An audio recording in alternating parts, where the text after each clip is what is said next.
আসসালামু আলাইকুম বন্ধুরা। আজকে রমনা পার্কে চলে এসেছি। রমনা পার্কের ভিউ আপনাদেরকে একটু দেখানোর চেষ্টা করব। এর আগেও রমনা পার্কের ভিউ দেখিয়েছি আপনাদেরকে।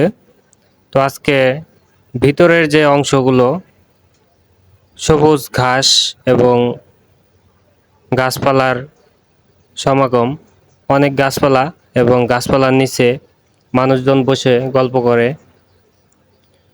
অনেক সুন্দর, বিকালবেলা হলে অনেক লোকজন আসে এই রমনা পার্কে ঘোরার জন্য, আড্ডা দেওয়ার জন্য।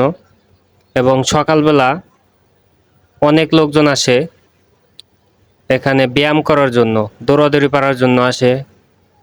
অনেক ইয়াং জেনারেশন আসে এখানে ক্রিকেট খেলার জন্য বা ফুটবল খেলার জন্য। বিশাল এরিয়া, অনেক সুন্দর একটি জায়গা আপনাদেরকে দেখানোর চেষ্টা করলাম। দেখুন, অনেক সুন্দর, সবুজ, একদম মনটা ফ্রেশ হয়ে যায়। ঢাকা এই গরমের শহরে যদি এই ধরনের জায়গা না থাকতো, সবাই দম আটকে মরে যাওয়ার অবস্থা হয়ে যেত। তো ভিডিওটি ভালো লাগলে সবাই লাইক, কমেন্ট, শেয়ার করতে ভুলবেন না। আজকের ভিডিও এ পর্যন্তই। আল্লাহ হাফেজ।